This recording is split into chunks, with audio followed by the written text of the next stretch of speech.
शांति। 28 मार्च 2024 आज की साकार मुरली रंगीन बड़े बड़े अक्षरों में पढ़ें, सुने और मंथन करें।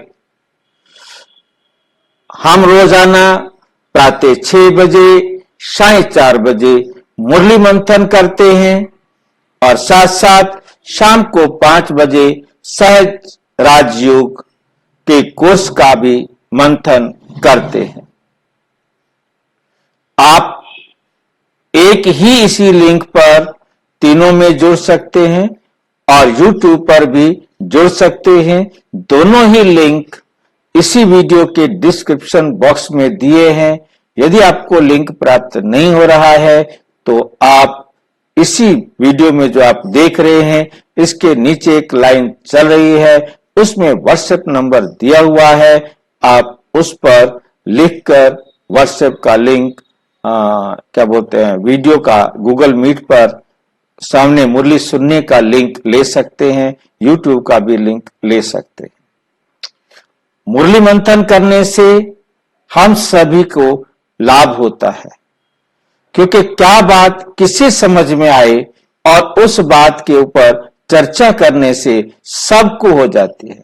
एक बात किसी को समझ आई हुई थी, वो उसकी थी, परंतु जब वो 100 के बीच में चर्चा हुई तो वो बात 100 के पास पहुंच जाती है।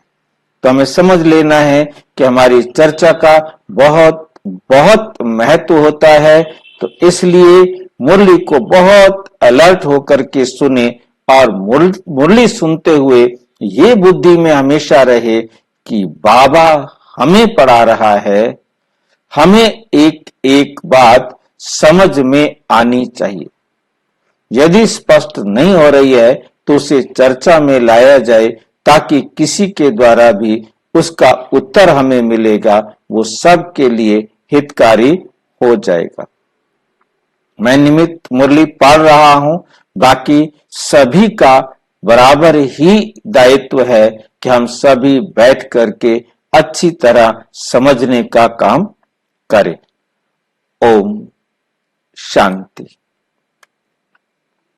आज की मुरली का सार, मीठा मीठा बाबा कहते मीठे बच्चे, ये कल्याणकारी पुरुषोत्तम संगम युग है। ये जो है कल्याणकारी पुरुषोत्तम संगम युग है।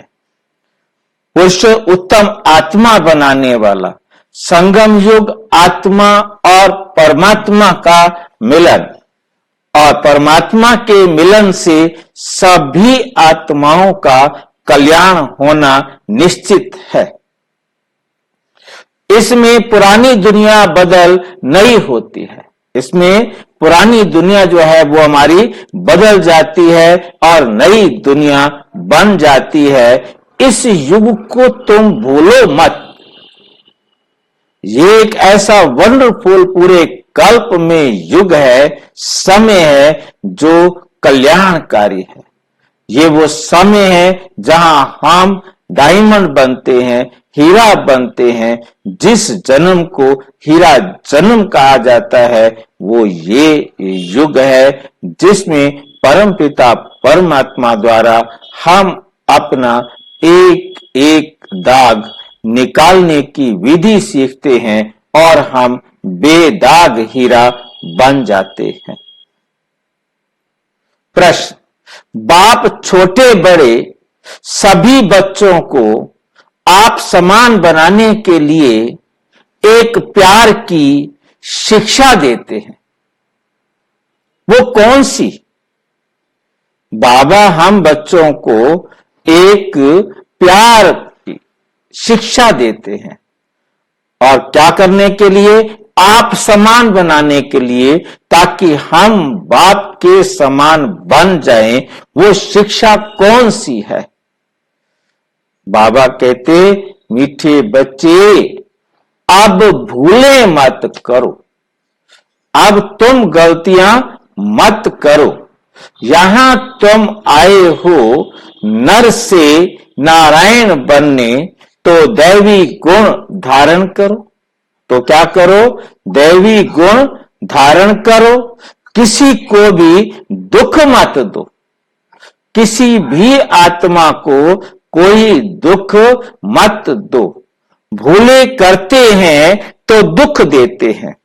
बाप कभी बच्चों को दुख नहीं देते। भूले करेंगे तो हम किसी ना किसी को दुख देंगे। हमारी गलती की सजा दूसरों को मिलेगी और दूसरों से फिर हमें वापस रिटर्न में भी मिलेगी। देते वक्त हम दुखी, लेते वक्त भी हम दुखी। एक गलती की डबल सजा मिलती है।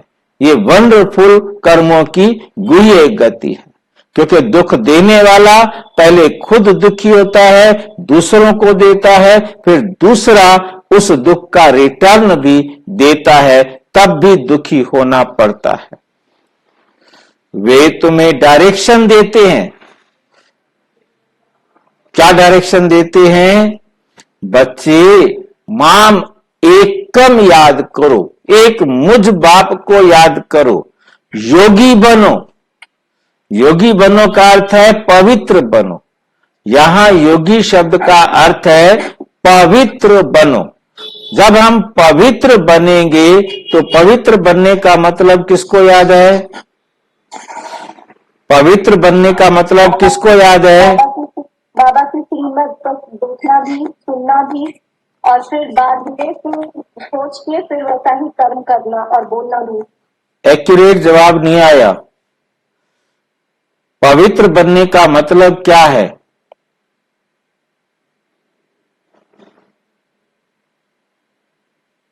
शुद्ध होने का मतलब क्या है? प्योर किसे कहते हैं? प्योर किसे कहते हैं? हर कर्म बाबा संकल्प से भी परे जाना, विकारों से परे जाना, समझ के अपना देखना, अपने आप को अभिमानी समझना। प्योर उसे कहते हैं जिसमें मिलावट ना हो।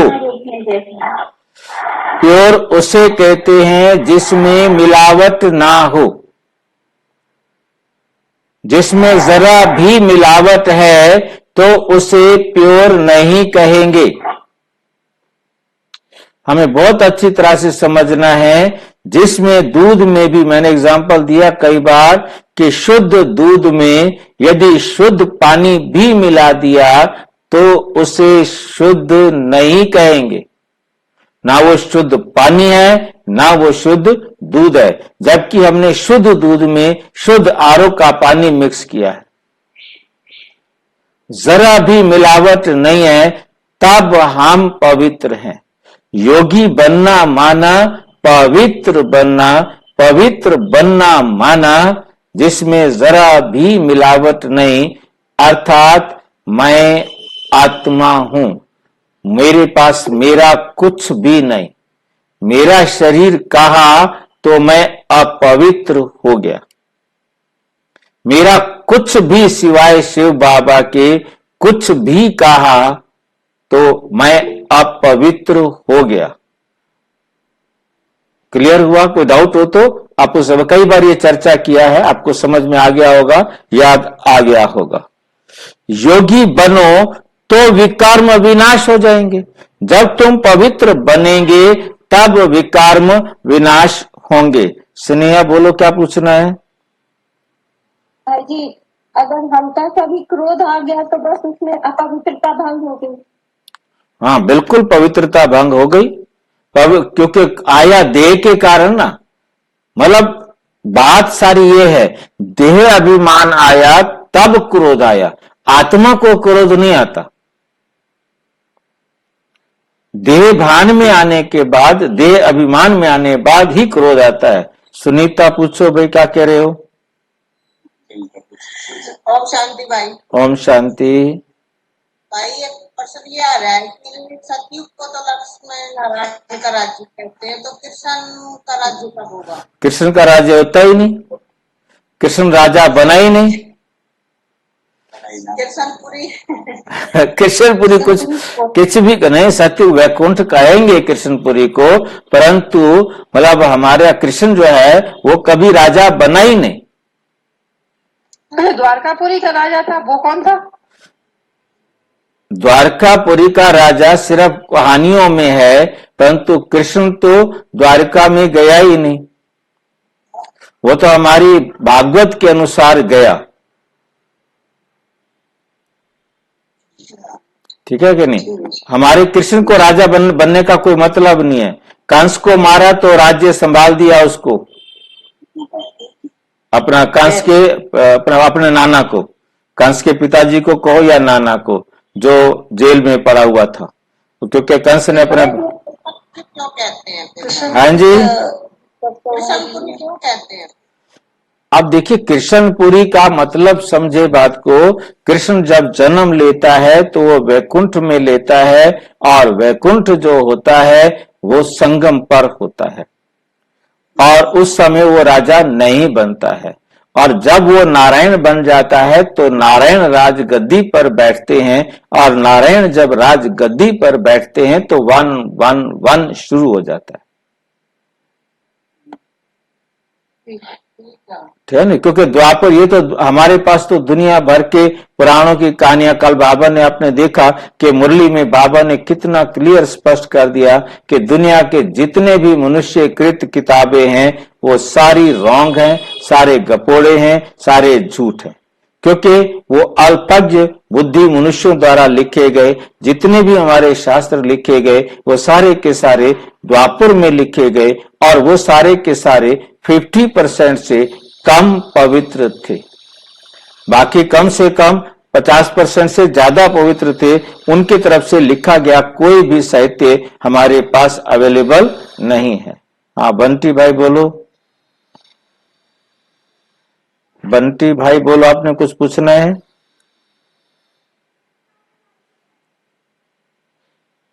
बंटी ने हाथ खड़ा किया, अच्छा चलो।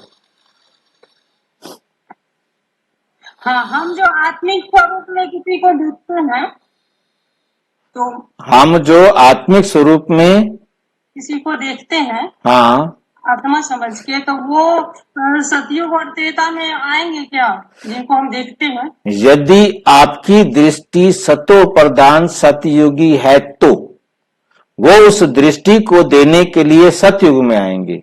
आपकी दृष्टि त्रेता युगी है तो आपको त्रेता में दृष्टि रिटर्न करने के लिए आएंगे, और यदि आपकी देहदान वाली कलयुगी दृष्टि है तो कलयुग में आपको जरूर मिलेंगे।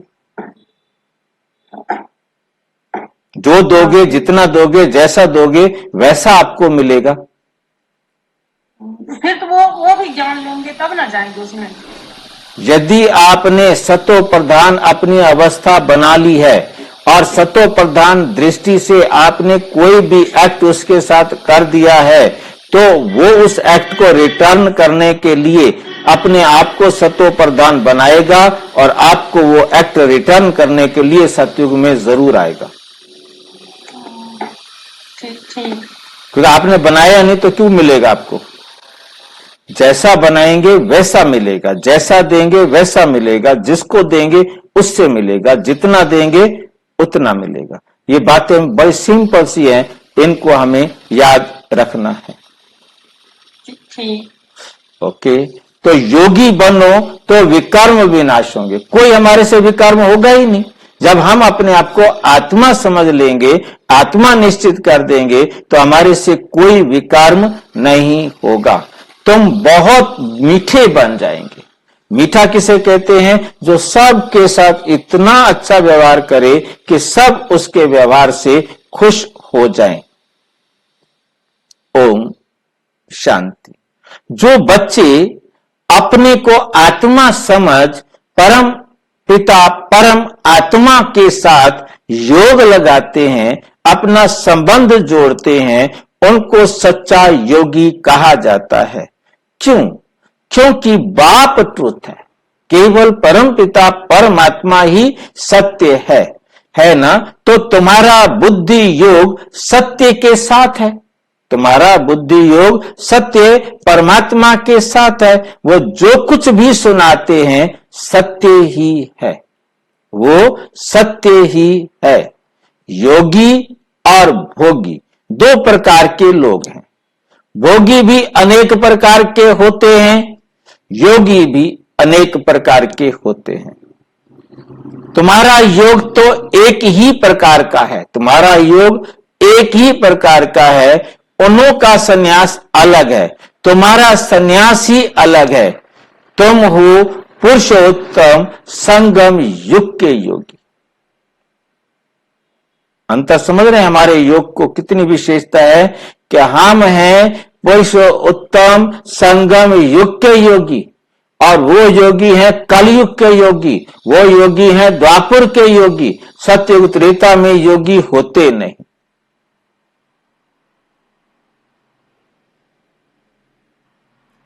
बात समझ में आई?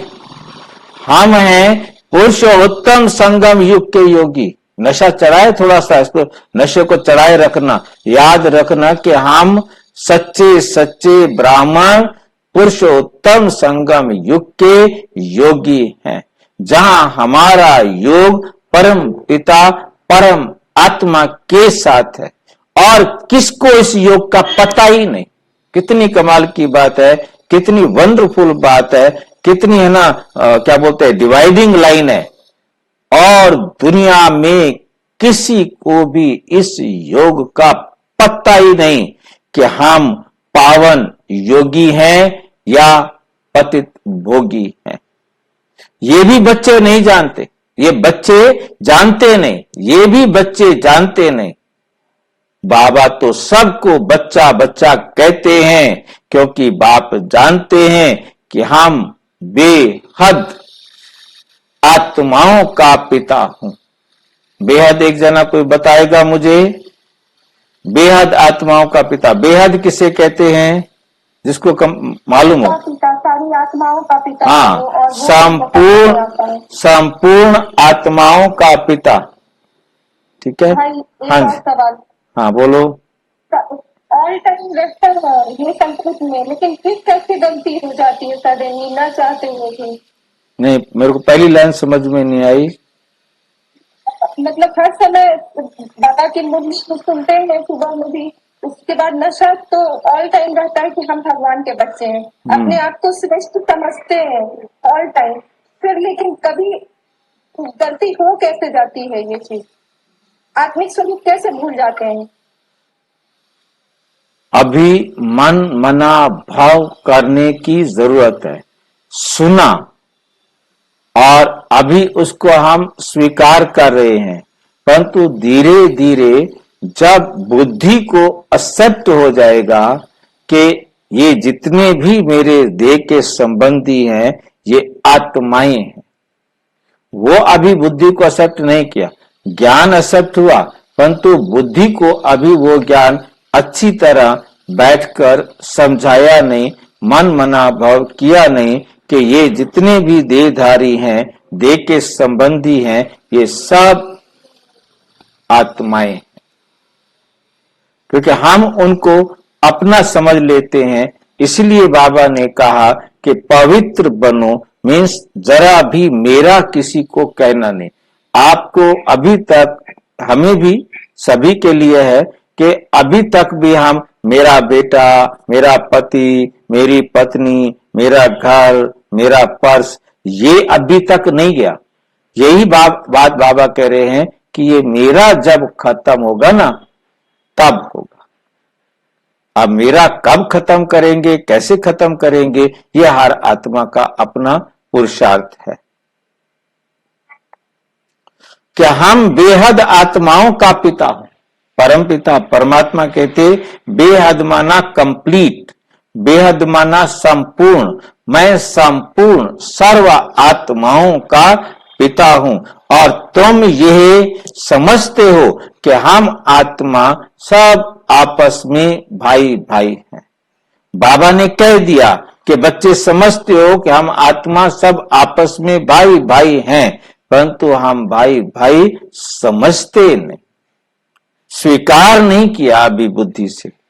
वो हमारा बाप है, शिव बाबा हमारा बाप है। तुम बाप के साथ योग लगाने से पवित्र बनते हो, वे हैं भोगी, तुम हो योगी। बाप अपना परिचय तुमको देते हैं, ये भी तुम जानते हो कि ये पुरुषोत्तम संगम युग, पुरुषोत्तम संगम युग है, ये तुम्हारे बिगर कोई जानते नहीं। इसका नाम है पुरुषोत्तम संगम युग। इसलिए पुरुषोत्तम अक्षर को कभी नहीं भूलना। ये पुरुषोत्तम बनने का युग है। पुरुषोत्तम कहा जाता है ऊंच से ऊंच पवित्र को, पवित्र मनुष्यों को। ऊंच और पवित्र ये लक्ष्मी नारायण थे। ऊंच भी हो और पवित्र भी हो, ये सिर्फ कौन है? लक्ष्मी नारायण। तुमको अब टाइम का भी पता पड़ा है। 5000 वर्ष के बाद ये दुनिया पुरानी होती है, फिर इसको नया बनाने के लिए बाप आते हैं। अब हम हैं संगम युगी ब्राह्मण कुल के। ऊंच से ऊंच है ब्रह्मा, परंतु ब्रह्मा को शरीरधारी दिखाते हैं। ब्रह्मा को क्या दिखाते हैं? शरीरधारी दिखाते हैं। शिव बाबा तो अशरीरी है। बच्चे समझ गए हैं, अशरीरी और शरीरधारी का मिलन, अशरीरी और शरीरधारी का मिलन होता है। ये वंडरफुल मिलन है। अशरीरी परमात्मा और हम सब आत्माएं शरीरधारी, हमसे मिलन मनाने के लिए अशरीरी परमात्मा इस प्रजापिता ब्रह्मा के तन को किराए पर लेते हैं, ताकि वो हमसे बात कर सके, हमको श्रेष्ठ बनने का रास्ता दिखा सके। ये वंडरफुल पार्ट है ना। इसका गायन है। उनको तुम कहते हो बाबा, बाप को तुम क्या कहते हो? बाबा। ये वंडरफुल पार्ट है ना। इसका गायन भी है, मंदिर भी बनाते हैं। कोई किस रीति रथ को श्रृंगारते हैं। कोई कैसे रथ का श्रृंगार करते हैं, कोई कैसे रथ का श्रृंगार करते हैं। ये भी बाबा ने बताया है कि बहुत जन्मों के अंत के जन्म में मैं इनमें प्रवेश करता हूं। बहुत जन्मों के अंत के जन्म में मैं आकर इनमें क्या करता हूं? प्रवेश करता हूं।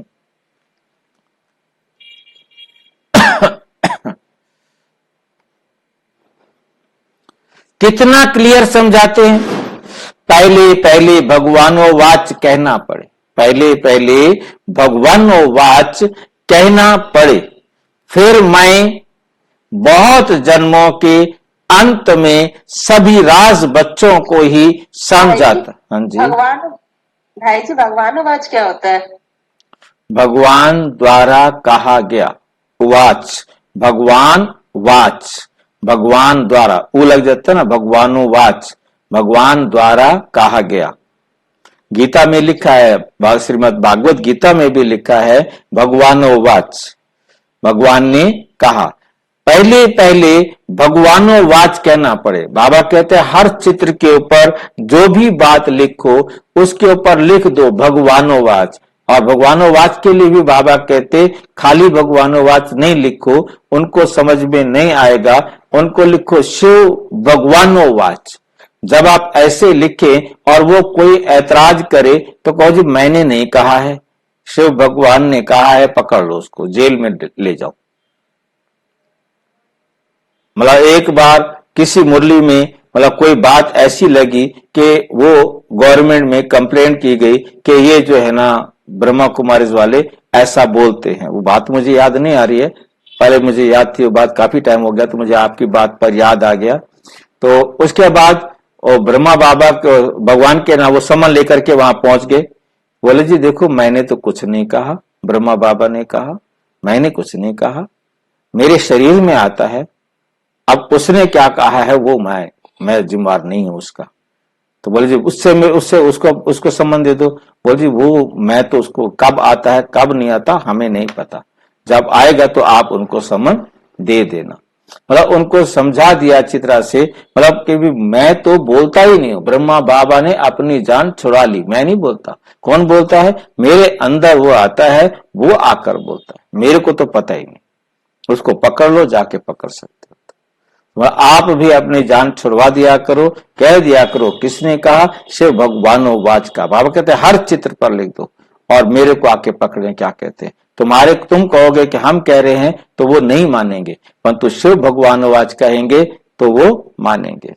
भगवानोवाच कहना पड़े, फिर मैं बहुत जन्मों के अंत में सभी राज बच्चों को ही समझाता हूं। मैं आकर सभी राज, सारे राज बच्चों को ही समझाता हूं और कोई समझ भी ना सके, दूसरे नहीं समझ सकते। जो बाबा कहते मेरे बच्चे बनते हैं वही इसे समझते हैं। तुम बच्चे भी कभी कभी भूल जाते हो, पुरुषोत्तम अक्षर लिखने से समझेंगे ये पुरुषोत्तम युग है। खाली संगम युग भी नहीं लिखो, उसके साथ लिखो पुरुषोत्तम संगम युग ही कल्याणकारी है। अगर युग याद है तो समझेंगे अब हम नई दुनिया के लिए बदल रहे हैं। नई दुनिया में होते ही हैं देवताएं, युगों को भी अब तुमको पता पड़ा है, युगों का भी तुमको अब पता पड़ा है। बाप समझाते हैं मीठे बच्चे, संगम युग को कभी भूलो मत, ये भूलने से सारा ज्ञान भूल जाता है। तुम बच्चे जानते हो अब हम बदल रहे हैं, अब पुरानी दुनिया भी बदल नई होनी है, पुरानी दुनिया बदल नई होनी है। बाप आकर दुनिया को भी बदलते हैं तो बच्चों को भी बदलते हैं। बच्चे बच्चे तो सभी को कहते हैं, बच्चे बच्चे तो सभी को कहते हैं। सारी दुनिया की जो भी आत्माएं हैं सब बच्चे हैं, सबका पार्ट इस ड्रामा में है। चक्र को भी सिद्ध करना है, हर एक अपना अपना धर्म स्थापन करते हैं। ये देवी देवता धर्म सिवाय बाप के और कोई स्थापन कर न सके, दूसरा कोई कर ही नहीं सकता। आदि सनातन देवी देवता धर्म की स्थापना सिवाय बाबा के और कोई कर ही नहीं सकते। ये धर्म कोई ब्रह्मा नहीं स्थापन करता, ये भी लाइन क्लियर कर ले कि ब्रह्मा भी ये धर्म की स्थापना नहीं करने वाला। कौन करते हैं? शिव बाबा इसके थ्रू कराते हैं। नई दुनिया में है देवी देवता धर्म, पुरानी दुनिया में सब मनुष्य ही मनुष्य। पुरानी दुनिया के अंदर कौन है? सारे मनुष्य ही मनुष्य हैं। नई दुनिया में देवी देवताएं होते हैं, देवताएं पवित्र हैं, वहां रावण राज्य ही नहीं, वहां पर रावण राज्य ही नहीं। बाप तुम बच्चों को रावण पर विजय प्राप्त कराते हैं, रावण पर विजय प्राप्त होते ही राम राज्य शुरू हो जाता है, राम राज्य शुरू हो जाता है।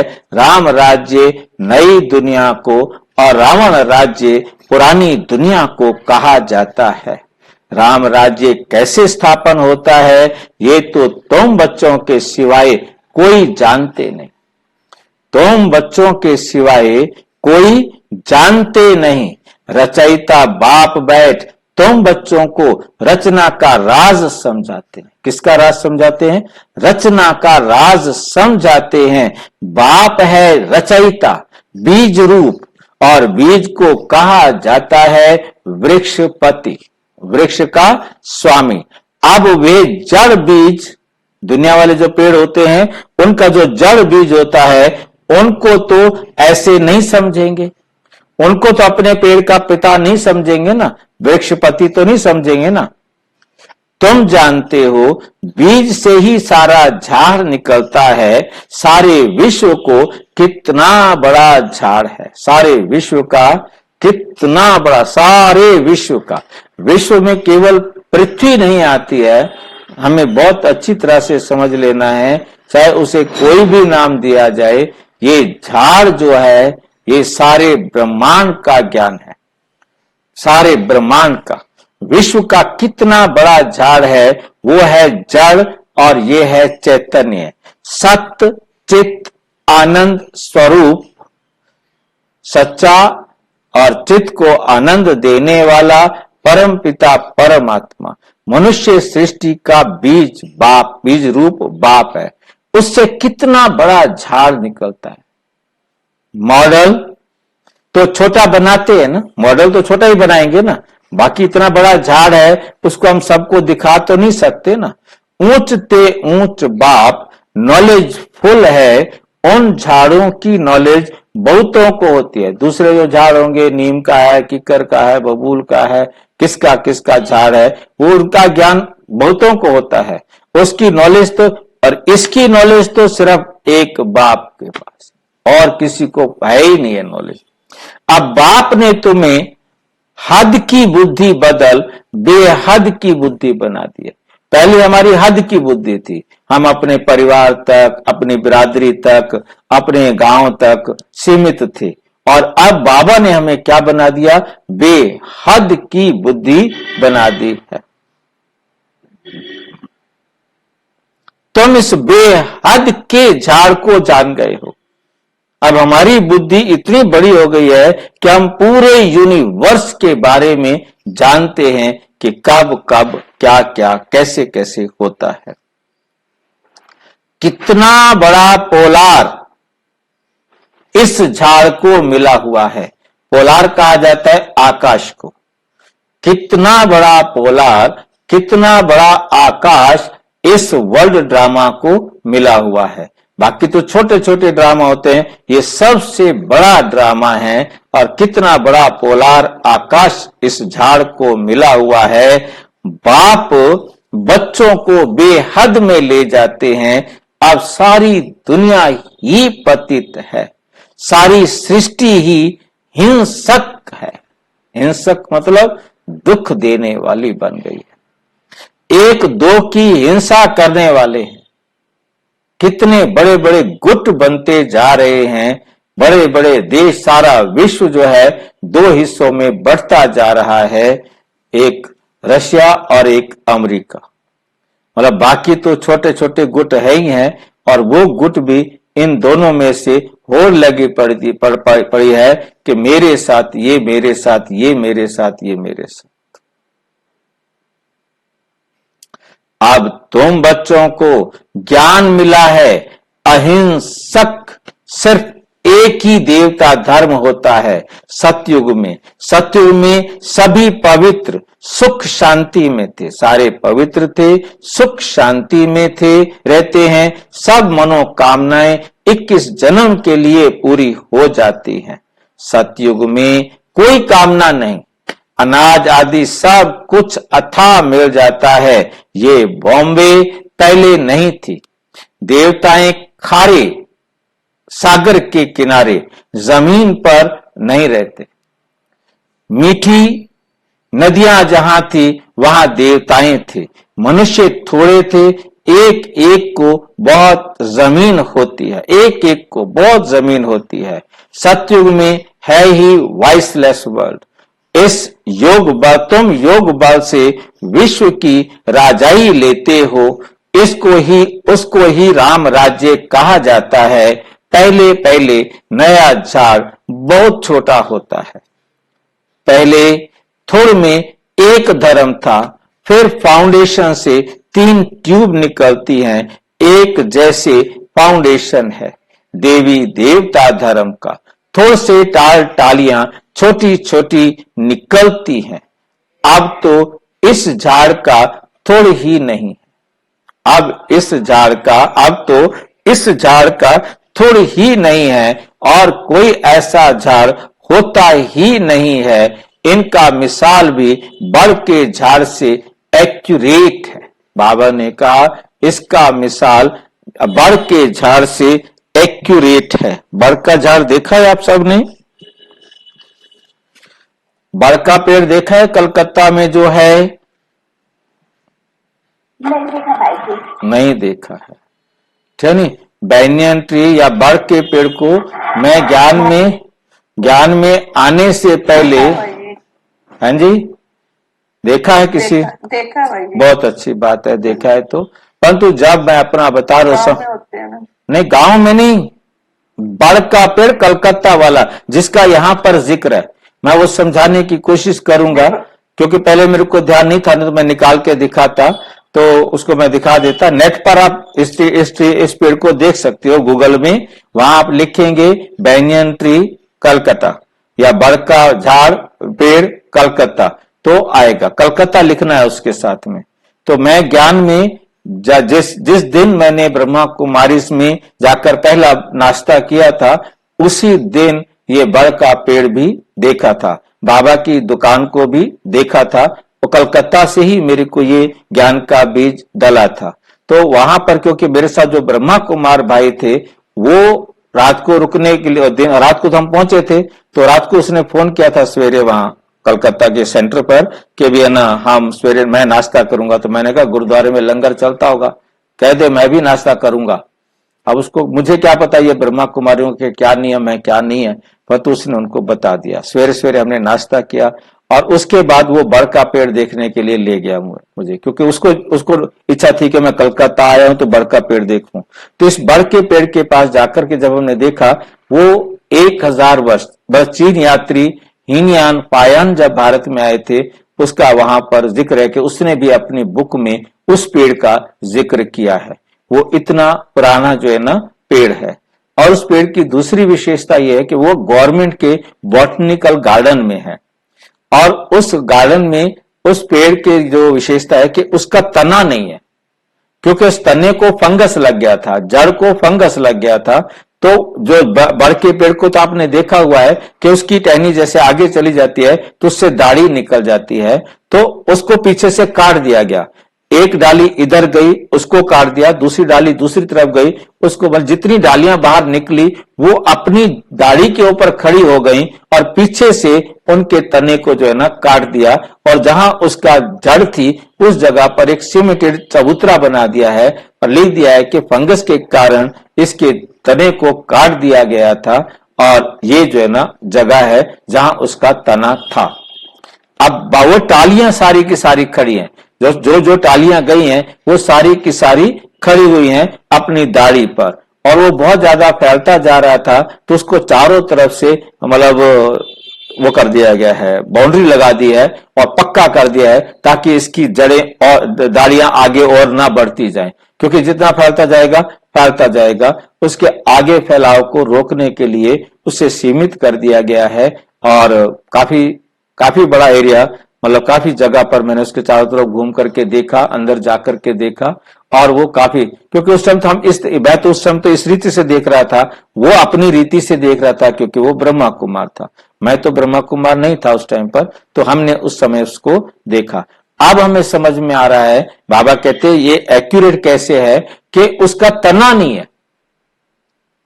जब आज भारत के अंदर या सारे विश्व के अंदर बाकी सारे धर्म खड़े हैं, परंतु सारे धर्मों की मां आदि सनातन देवी देवता धर्म जो तना है, सतयुग है, त्रेता है, वो है ही नहीं।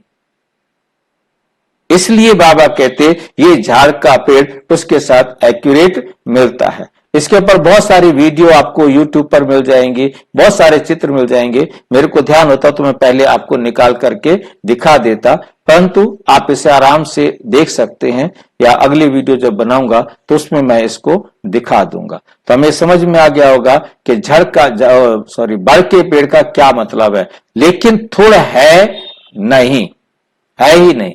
जो कलकत्ता में पेड़ है उसका तना नहीं है, जड़ नहीं है, ये समझने वाली बात है।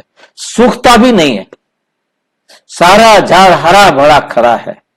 बाकी देवी देवता हाँ जी भाई, थोड़ा बहुत तो होगा ना, थोड़ा बहुत तो होगा, कैसे खड़ा हो? बिल्कुल नहीं भाई जी, तना बताया था मैंने आपको कि उसकी जो टहनियां निकलती हैं, आपने बड़ का पेड़ जो गांव में देखा, उसकी दाढ़ी निकल आती है, और दाढ़ी जो है ना जमीन के अंदर चली जाती है, वो उसका तना बन गया, वो उसकी खुराक देने के लिए आधार बन गया। अब समझ में आया? मतलब हर एक टहनी ने अपना तना अलग से बना लिया। जो एक्चुअल जड़ थी उसको फंगस लग गया था, उसे काट करके उसको जो है ना नष्ट करके वहां सीमेंटेड बीच में चबूतरा बना दिया है, बड़ा सारा गोलदारा, और उसके ऊपर लिख दिया है, वहां ये बोर्ड लगा हुआ है कि चीन यात्री हीनियन फायन ने भी अपनी पुस्तक में इसका जिक्र किया है। ये उससे भी पुराना पेड़ है। तो पूरे वर्ल्ड से दुनिया आती है उस पेड़ को देखने के लिए, क्योंकि वो गवर्नमेंट के बॉटनिकल गार्डन में है, उसको बड़े सुरक्षा से रखा हुआ है। जंगल में कहीं इधर उधर होता तो उसे खैर काट पीट के नष्ट कर दिया गया होता, परंतु उसे बहुत सुरक्षित रखा गया है कि उस पेड़ को देखने के लिए आती हैं। और बाबा ने भी उस पेड़ का इसके अंदर जिक्र किया है। वो पेड़ है, तो इसको आप देखना, जिसको भी ना देखा हो तो देख लेना, नहीं तो कल वाली जो मुरली बनाऊंगा इसको दोबारा रिपीट करेंगे तो उसमें मैं उस पेड़ को दिखा दूंगा। थोड़ तो यही है ना, राम राज्य अथवा देवी देवता धर्म भी थोड़ में ही आ जाता है, क्योंकि त्रेता भी और सतयुग भी ये तो थोड़ में आ जाता है। ये सारे द्वापर से खड़े हैं। जैसे आप इस झाड़ को देख रहे हैं, जो हमारा दुनिया वाला झाड़ बना हुआ है, उस झाड़ को आप देखते हैं। उस झाड़ के अंदर हमें दिखाया है कि ये झाड़ का चित्र आपने देखा, देख रहे हो ना? हाँ जी, हाँ जी। ये जो झाड़ का दिखाई दे रहा है, मतलब इसके अंदर ये टहनियां खड़ी हैं सारी की सारी, मतलब चारों तरफ जो है ना टहनियां निकली, उनकी दाढ़ी ने उनको रोक लिया, परंतु उसका ये बाबा कहते ये जो है ना तना जो है ना सतयुग और त्रेता ये नहीं है। ये टहनियां अपनी दाढ़ी के ऊपर खड़ी हो गई और ये जो बीच का तना है ये काट कर यहां एक चबूतरा बना के खड़ा कर दिया गया। और ये टहनियां बहुत दूर दूर तक चली गई हैं, थोड़ी नहीं है, काफी बड़ी दूर तक चली गई हैं। मतलब लगभग मैं कह सकता हूं कि 1 एकड़ जगह जो है ना उन्होंने उस पेड़ ने घेरी हुई है। मतलब इतना दूर तक टहनियां फैलती गई, आगे फैलती गई। अब उसको 4 दीवारी कर दी गई है ताकि उससे बाहर नहीं जाए। उसके बाहर के जो है ना चारों तरफ सड़क बना दी है, पक्की सड़क बना दी है, ताकि वहां टहनियां आगे जाकर के नई जड़ बना के और घेरती ना जाए। रोक दिया है उसको, ब्रेक लगा दिया है। तो हमें समझ में आ गया होगा। तो इसी बात को बाबा यहां मुरली के अंदर भी कह रहे हैं कि क्या नहीं है इसका तना, तने का मतलब बताया, थोड़ नहीं है इसका। हाँ थोड़ नहीं है, परंतु बाप कहते थोड़ के साथ साथ राम राज्य और देवी देवता धर्म, त्रेता और सतयुग भी थोड़ में ही आ जाते हैं। बात कहते हैं हम 3 धर्म स्थापन करते हैं। बाबा 3 धर्म स्थापन करते हैं। कोई बताएगा कि कौन कौन से 3 धर्म बाबा स्थापन करते हैं? ब्राह्मण धर्म और साजू धर्म त्रेता। सनातन देवी देवता धर्म, सतयुग का त्रेता देवी देवता धर्म, त्रेता का क्षत्रिय और संगम का ब्राह्मण धर्म। ठीक है, मतलब ब्राह्मण, देवता और क्षत्रिय ये 3 धर्म जो है बाबा आकर स्थापन करते हैं। ये सब बातें तुम संगम युगी ब्राह्मण ही समझते हो। तुम ब्राह्मणों का है छोटा सा कुल, तुम ब्राह्मणों का है छोटा सा कुल। छोटे छोटे भक्त पंथ निकलते हैं ना, अरविंद आश्रम है। हाँ जी, बता दीजिए कौन से? ब्राह्मण, देवता, क्षत्रिय 3 धर्म बाबा आके स्थापन करते। पर तो बाबा फिर कई बार कहते मैं एक ब्राह्मण धर्म की स्थापना करता हूं, परंतु ये 2 धर्म तुम बना देते हो। जो पवित्र 100% बनते हैं वो देवता बन जाते हैं, जो अधूरे बनते हैं वो त्रेता में चले जाते हैं। मैं एक धर्म स्थापन करता हूं। कई बार बाबा कहते हैं 3 धर्म स्थापन करता हूं। बाबा कहते मैं तो ब्राह्मण बनाता हूं। अब ब्राह्मण जो 100% बनेंगे वो सतयुग में चले जाएंगे, जो 75 से कम रह जाएंगे वो त्रेता में चले जाएंगे। स्पष्ट हो गया होगा। दोनों बातें मुरली में आ जाती हैं, तो दोनों बातों पर ध्यान रखना है। अरविंद आश्रम है कितना जल्दी जल्दी वृद्धि को पाते हैं। क्यों? क्योंकि उनमें विकार के लिए कोई मना नहीं है। यहाँ बाप कहते हैं काम मां शत्रु है, उन पर विजय पानी है, ऐसे कोई और कह ना सके, नहीं तो उन्हों के पास भी हंगामा हो जाए। यहाँ तो है ही पतित मनुष्य, तो पावन बनने की बात नहीं। क्राइस्ट को भी क्रूस पर इसीलिए लटकाया गया था कि उसने पवित्रता के लिए कहा था कि पवित्र रहना है, पवित्र बनना है। तो उन्होंने इसी बात पर क्रूस पर लटकाया था। कहते हैं विकार बिगर बच्चे कैसे पैदा होंगे? उन विचारों का भी दोष नहीं। गीता पाठी कहते भी हैं भगवानोवाच काम महाशत्रु है। वो जो गीता दुनिया वाली पढ़ते हैं वो भी कहते हैं कि काम महाशत्रु है, उनको जीतने से जगत जीत बनते हैं, परंतु समझते नहीं है। वो जब ये अक्षर सुनाते हैं तो उन्हों को समझाना चाहिए। इस पर बाबा कहते हैं जैसे हनुमान दरवाजे पर जुतियों में बैठता था, बाबा भी कहते हैं जाकर तुम मंदिर में किनारे पर बैठ जाओ, कहीं भी जहां जगह मिले साइड में कहीं बैठ जाओ, धीरे पहले सुनते रहो, फिर जब ये अक्षर कहें तो पूछो जरा इसका रहस्य क्या है। कोई ऐसी बात कहें तो आपके पास तो बहुत सारी बातें होती है, आप उनसे पूछो इसका मतलब क्या है, इसका मतलब क्या है। जब वो सच बोले हम विषय विकारी हैं, विषय विकार मिटाओ, उनसे पूछो क्या आप विषय विकारी हो जो मिटाने के लिए कह रहे हो। ऐसी बहुत सारी बातें आपको मिलेंगी जब आप कहीं भी मंदिर में जाकर बैठेंगे। जगत जीत तो ये देवताएं थे, देवता बनने लिए तो इन विकारों को छोड़ना पड़े। ये भी तुम कह सकते हो, तुम ही जानते हो कि अब राम राज्य की स्थापना हो रही है। महावीर भी तुम हो, इसमें डरने की कोई बात नहीं है। बहुत प्यार से पूछना चाहिए स्वामी जी आपने बताया कि इन विकारों पर विजय पाने से विश्व के मालिक बनेंगे, लेकिन आपने ये तो बताया नहीं कि पवित्र कैसे बनेंगे। उनसे पूछो। अब तुम बच्चे पवित्रता में रहने वाले हो, महावीर हो, महावीर ही विजय माला में पिरोए जाते हैं। मनुष्यों के कान तो रॉन्ग बातें सुनने पर हिरे हुए हैं, गलत बातें सुनने के लिए क्या है, हिरे हुए हैं, उनकी आदत पड़ी हुई है। तुमको अब रॉन्ग बातें सुनना पसंद नहीं आती हैं, राइट बातें तुम्हारे कानों को अच्छी लगेंगी। अब आपको गलत बातें अच्छी लगेंगी नहीं। Hear no evil, see no evil, do no evil, talk no evil, think no evil. मनुष्यों को सुजाग तो जरूर करना है। भगवान कहते हैं पवित्र बनो। सतयुग में सब पवित्र देवताएं थे, अब सब अपवित्र हैं, ऐसे ऐसे समझाना चाहिए। बोलो हमारे पास ये सत्संग होता है, उसमें ये समझाया जाता है कि काम महाशत्रु है।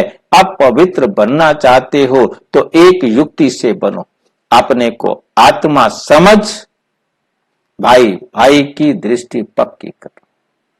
भाई भाई की दृष्टि क्या करो, पक्की करो। तुम बच्चे जानते हो पहले पहले ये भारत बहुत भरपूर खंड था, पहले पहले ये भारत बहुत भरपूर खंड था। अब खाली होने कारण हिंदुस्तान नाम रख दिया है। इसका नाम क्या रख दिया है, हिंदुस्तान नाम रख दिया है। पहले भारत धन दौलत पवित्रता सुख शांति सबसे भरपूर था, अब है दुखों से भरपूर। अब सारी दुनिया क्या हो गई है, दुखों से भरपूर हो गई है। तब पुकारते हैं हे दुख हरता सुख करता, तुम कितना खुशी से बाप से पढ़ते हो, कितनी खुशी से तुम बाबा से पढ़ते हो। ऐसा कौन होगा जो बेहद के बाप से बेहद सुख का वर्षा नहीं लेगा। होगा कोई ऐसा जो बेहद का बाप आए सुख का वर्षा देने के लिए और वो ना ले। पहले पहले अलफ को ना जाना तो कुछ भी रहस्य बुद्धि में आएगा ही नहीं। तो बेहद का बाप जो बेहद का वर्षा देते हैं, जब ये निश्चय बैठे तब आगे बढ़े। भाई जी अलफ क्या, हाँ जी भाई जी अलफ क्या है, अलफ क्या है? हाँ अलफ बे ते, ये अंग्रेजी में जैसे ए बी सी डी बोलते हैं, ऐसे उर्दू की जो अल्फाबेट है उसका पहला अक्षर है अलफ, फिर है बे, फिर है ते, फिर है ज्वाद, फिर अलग आगे वाली ABCD जो है ना उनकी आती है, उनका पहला अक्षर है अलफ। अलफ का मतलब आ, अलफ का मतलब है आ। अलफ मतलब पूरी तरह क्यों आया, हाँ जी, यहाँ अलफ क्यों कहा, मतलब मुरली में उर्दू का क्यों आया? हाँ। बाबा उर्दू जानता था, ब्रह्मा बाबा। अब जो भाषा वो जानता था तो वो भाषा तो इसमें आएगी ना। तो अलफ माना अल्लाह, आ, अलफ से मतलब है आ। अलफ बाबा भी समझे थे ना भाई जी, सिंधी थे, परंतु वो भाषा तो उर्दू जानते थे ना। वो जो भी पत्र लिखते थे वो उर्दू में लिखते थे। नहीं भाई जी, हाँ, आपको हिंदी में भी ऐसे ही पढ़ क्या मैं आपको दिखाई दे रहा हूं? क्या मुझे आप देख पा रहे हैं? मैं आपकी फोटो नहीं दिखाई दे रही भाई। अच्छा, मेरी फोटो नहीं दिखाई दे रही ना, तो मैं आपको नहीं तो मैं आपको जी भाई जी, दे रही है मेरी फोटो। मेरी फोटो के साथ आपको कुछ दिखाई दे रहा है? सामने बाबा दिखाई दे रहा है? बाबा दिखाई दे रहा है ना? बाबा दिखाई दे रहा है ना? ये बाबा के द्वारा लिखा हुआ पत्र है, परंतु पत्र आपको दिखाई नहीं देगा। इसके अंदर ये उर्दू में लिखा हुआ है। यह हमें बाबा के हाथ से लिखा हुआ पत्र वहां से गिफ्ट किया गया था। ये उर्दू में ही लिखा हुआ है और फिर उसके साथ हिंदी में ईशु दादी ने लिखा हुआ है। वो छोटे छोटे अक्षर हैं, वो आप नहीं देख सकते। बोला ये पत्र बाबा के हाथ से लिखा हुआ हमें वहां गिफ्ट किया गया था। कि आप कहीं भी दिखाने के लिए आपको रहे कि भी बाबा ने हमें पत्र लिखा है। भाई जी, हाँ जी। भाई जी, मैं ना सिंधी हूँ। नहीं, आप मैं सिंधी हूँ और मेरे पापा सिंधी लिखते थे। वो बात ठीक है। देखिए, आप सिंधी हैं, आपके पापा सिंधी लिखते होंगे, परंतु ब्रह्मा बाबा इंग्लिश और उर्दू और हिंदी 3 भाषाएं जानते थे, ठीक है नहीं? और जिनके आधार पर, क्योंकि उन्होंने वर्ल्ड में बिजनेस करना था, तो उनकी जो अपनी लैंग्वेज जो थी रोजाना की रूटीन वर्क की, वो उर्दू थी। बाबा इतनी अच्छी तरह हिंदी लिख नहीं सकते थे, हिंदी पढ़ सकते थे, हिंदी बोल सकते थे।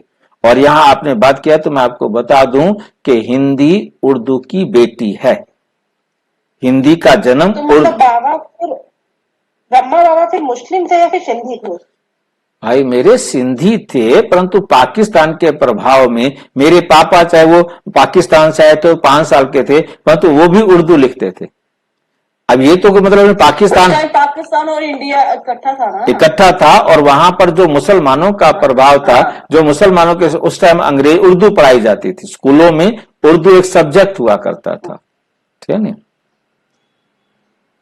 चलो, जब ये निश्चय बैठे तब आगे बढ़े। बच्चों को बाप से कुछ भी प्रश्न पूछने की दरकार नहीं। बच्चों को मुझे बुलाया, अच्छा, बच्चों को बाप से कुछ भी प्रश्न पूछने की दरकार नहीं। बाप पतित पावन है, उनको ही तुम याद करते हो, तुम उनकी याद से ही पावन बनेंगे। मुझे बुलाया ही इसलिए तुमने, मुझे परम धाम से बुलाया ही इसलिए है। जीवन मुक्ति है भी सेकंड की, 1 सेकंड की, फिर भी याद बाबा ने क्या कि प्रश्न पूछने की दरकार ही नहीं है। भगवान से भी कुछ पूछना पड़े, फिर वो भगवान कैसे हुआ? भगवान हमारे पूछने से पहले बताएगा ना, सर्वज्ञ है ना। क्लियर हो गया। हमारे संकल्पों को वो रीड करता है, सब कुछ कर लेता है, पर तो कहता है मैं थॉट रीडर नहीं हूं। परंतु आप क्या पूछेंगे, बाबा पहले उसको बताएगा। मुझे जब आपने ये बात किया तो मुझे दादी की एक बात, बाबा की बात याद आ रही है। एक बार जानकी दादी स्टेज पर जाकर के कुछ बता रही है, बाबा को बता रही है। तो बता रही थी कि किसी देश के अंदर मतलब ऐसा ऐसा हुआ। तो दादी ने जैसे बताया, बाबा जो बता रही थी, तो बाबा उससे आगे वाला स्टेप बताने वाले थे कि दादी ने पहले बता दिया। अब दादी ने बता दिया तो बाबा रुक गए कि तो इसने बोल दिया, अब मुझे तो फिर अगला स्टेप बोलना पड़ेगा ना। तो मैंने ये देखा कि फिर बाबा ने कहा कि सदा के लिए फैलता रहेगा। मतलब उन्होंने कहा कि हो गया और उन्होंने कहा कि होता रहेगा, सब जगह भी हो जाएगा। मतलब बाबा ने बात मुंह से निकलने वाली बात को रोक करके फिर आगे वाली बात बताई। तो मतलब बाबा जो है ना, हमारे से एक कदम आगे रहते हैं हर बात में। तो मुझे बुलाया ही इसलिए है। जीवन मुक्ति है भी सेकंड की, फिर भी याद की यात्रा समय ले लेती है। मतलब जीवन मुक्ति तो 1 सेकंड में मिलनी है, परंतु उस जीवन मुक्ति के लायक बनने के लिए याद की यात्रा अर्थात अपने आप को सुधारने में तो टाइम लगता है, ले लेती है, समय ले लेती है। मुख्य याद की यात्रा में ही विघ्न पड़ते हैं, क्योंकि हम सुधरेंगे नहीं, हम पवित्र बनेंगे नहीं, तो हम कैसे जो है ना अपने भाग्य को श्रेष्ठ बना सकेंगे या जीवन मुक्ति श्रेष्ठ प्राप्त कर सकेंगे। इसी में ही विघ्न आते हैं।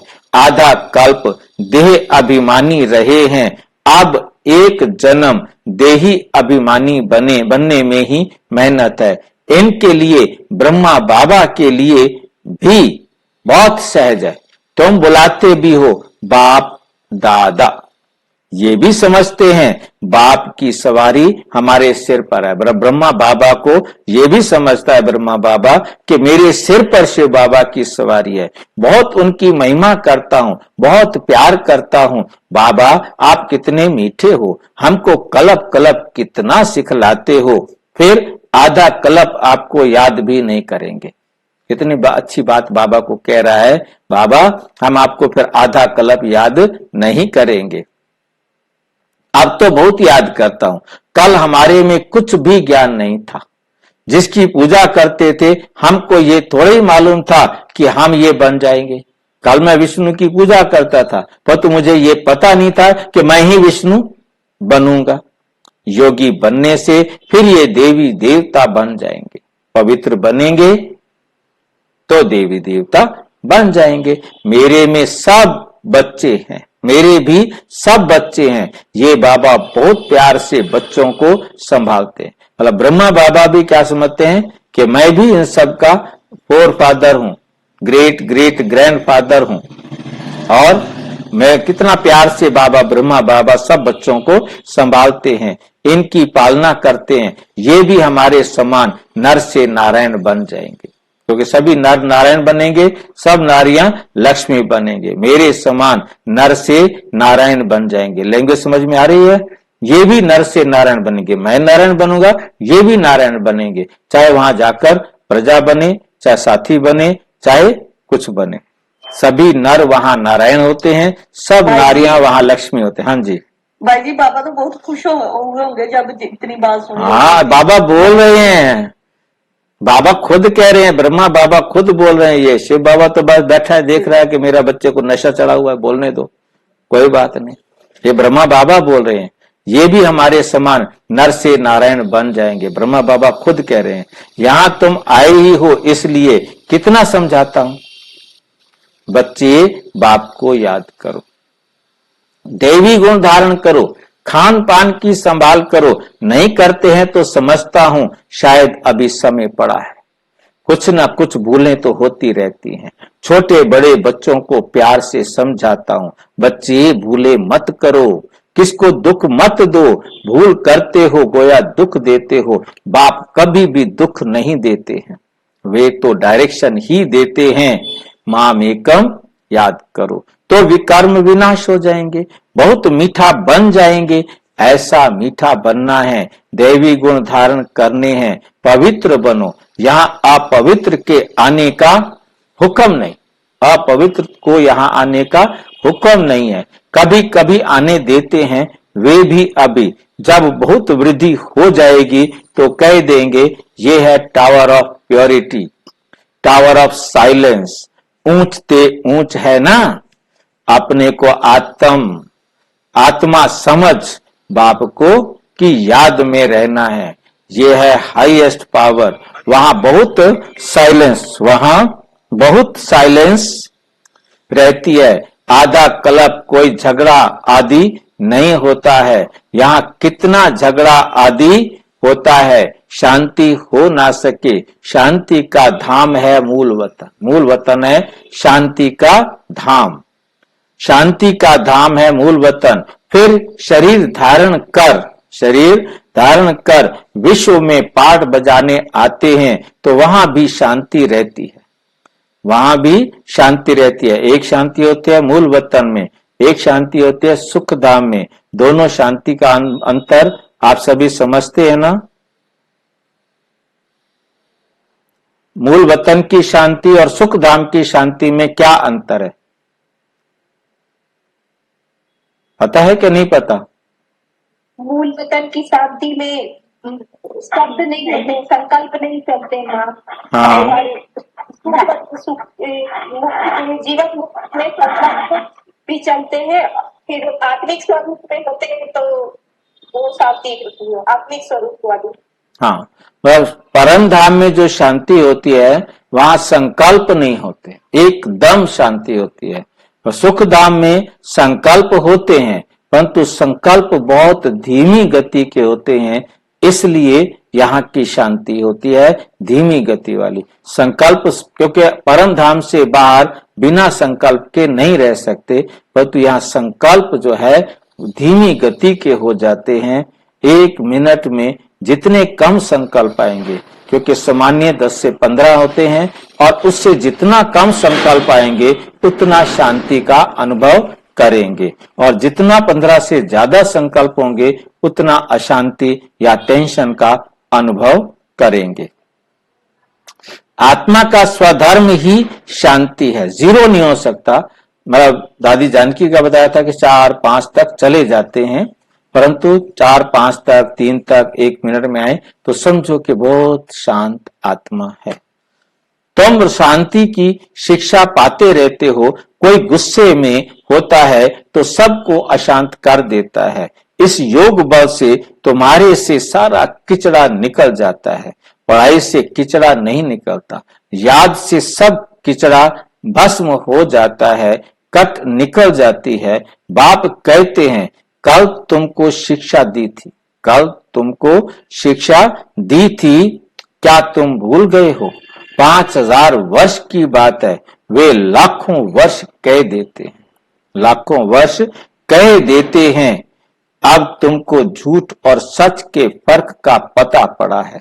तुमको बाप ही आकर बताते हैं झूठ क्या है, सच क्या है, ज्ञान क्या है, भक्ति क्या है, भ्रष्टाचार और श्रेष्ठाचार किसको कहा जाता है। भ्रष्टाचारी विकार से पैदा होते हैं, वहां विकार होता नहीं। तुम खुद कहते हो देवताएं संपूर्ण निर्विकारी हैं, रावण राज्य ही नहीं है, रावण राज्य ही नहीं है। ये तो सहज समझने की बात है। फिर क्या करना चाहिए? एक तो बाप को याद करना चाहिए, दूसरा पवित्र जरूर बनना चाहिए। अच्छा, मीठे मीठे सिक्की लदे बच्चों प्रति माता पिता बाप दादा का याद प्यार और गुड मॉर्निंग। रूहानी बाप की रूहानी बच्चों को नमस्ते। हम रूहानी बच्चों की रूहानी बाप दादा को नमस्ते नमस्ते नमस्ते। धारणा के लिए मुख्य सार नंबर 1, पवित्र बनने में महावीर बनना है। याद की यात्रा से अंदर का किचड़ा निकालना है। अपने शांत स्वधर्म में स्थित रहना है। अशांति नहीं फैलानी है, अशांति नहीं फैलानी है। नंबर 2, बाप जो राइट बात सुनाते हैं वही सुननी है। बाकी hear no evil, see no evil, do no evil. Wrong बात मत सुनो, कोई भी गलत बात आपको सुननी ही नहीं है। सभी को सुजाग करो, पुरुषोत्तम युग में पुरुषोत्तम बनो और औरों को भी उत्तम आत्मा बनाओ। वरदान, आत्मिक शक्ति के आधार पर तन की शक्ति का अनुभव करने वाले सदा स्वस्थ भाव, सदा क्या बनो? स्वस्थ भाव।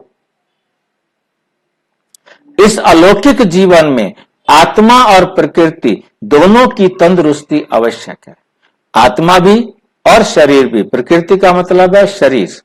अलौकिक जीवन में, जो हमारा अलौकिक जीवन है, अलौकिक जीवन कहा जाता है जीव आत्माओं को।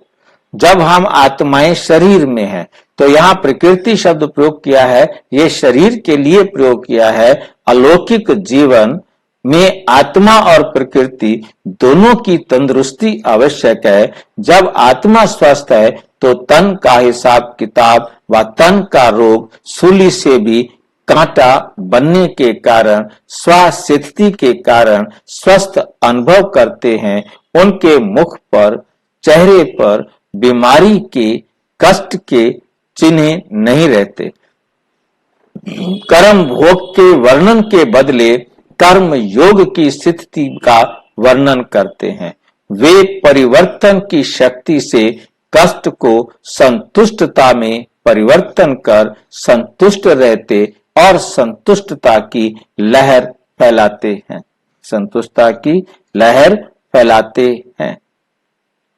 आज का स्लोगन है, दिल से, तन से, आपसी प्यार से सेवा करो तो सफलता निश्चित मिलेगी। दिल से, तन से, आपसी प्यार से सेवा करो तो सफलता निश्चित मिलेगी। अच्छा, ओम शांति। और विस्तार से जानने के लिए विश्व में 140 देशों में प्रजापिता ब्रह्मा कुमारी ईश्वरीय विश्वविद्यालय के किसी भी सेवा केंद्र पर संपर्क करें। और यदि कोई प्रश्न है तो 9213106986 पर केवल टेलीग्राम करें। 9650692270 पर केवल व्हाट्सएप करें, फोन नहीं। ओम शांति।